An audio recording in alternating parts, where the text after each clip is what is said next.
Երկրորդ շարքում կայանած մեքենաները Երևանյան փողոցների մշտական հյուրերն են դարձել։ Խոչընդոտում են երթևեկությունը, առաջացնում վթարավտանգ իրավիճակներ։ Մասնագետները պնդում են, պատճառներից մեկը մայիսի 1-ից ուժի մեջ մտած նոր բալային համակարգն է։ 13 բալ նախկին 9-ի փոխարեն։ Վարորդներն ավելի համարձակ են դարձել, պատժամիջոցներն ավելի թույլ։ Ամենասկզբից, երբ որ բալային համակարգը մտել էր, ընդհանրապես կանգարի խախտումը գնահատվել էր 2 բալ։ Անցած տարի փոխեցին կանգարի խախտումը, սարքեցին 0.25 բալ, ելի հիմնավորելով, որ ինչ-որ դրանով ընդառաջ են գնում տաքսիստներին, որպեսզի 9 բալը լրանա, 36 անգամ մարդը պետք է խախտումն անի։ Հիմա, երբ որ սարքեցին 13 բալ ընդհանուր քանակը բալերի, այս խախտումը մեկը մնացել է 0.25 բալ։ Նշանակում է 51 անգամ երկրորդ շարքը կայանելու դեպքում մեկը մարդու բալերը չեն վերջանում։ Օրենքի հեղինակները պնդում են, բալերի ավելացումը առանձին դեպքերում, օրինակ տաքսո վարորդների համար նպաստավոր պայմաններ է ստեղծում խախտումներ կատարելու։ Օրինակ թույլատրելիից ավելի երկրորդ շարքում կանգ առելու։ Պետք է բոլոր տաքսիստերին բերել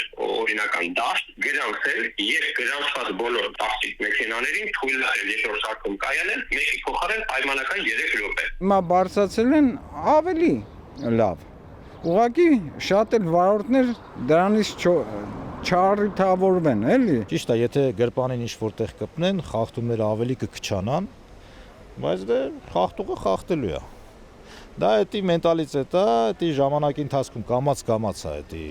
ներմուծվում, որ մարդիկ նորմալ վարեն։ 9-ի ժամանակ ավելի զգոն կքշեն, ավելի լավ 9 մնա, քան թե շատացնեն։ Երկրորդ շարքում կանգնելը հաճախ է դառնում վթարների, խցանումների ու կոնֆլիկտների առիթ։ Վարորդներն ու մասնագետները համակարծիք են վերահսկողությունը թույլ է։ Այնուամենայնիվ նրանց մի հարց է հուզում։ Երկրորդ շարքում կայանելու համար պաշտոնավոր անձինք եւս կրում են նույն պատիժը, ինչ իրենք։ Ներքին գործերի նախարարությունից վստահեցնում են, թե անկախ վայրից ու պաշտոնից երկրորդ շարքում գտնվող մեքենաներին պարբերաբար զգուշացնում են ու վերացնում խախտումը։ Նաեւ վարչական արձանագրություն են կազմում։ Սիլվի Մուրադյան, Վահան Գուլոյան, ժամը լրատվական։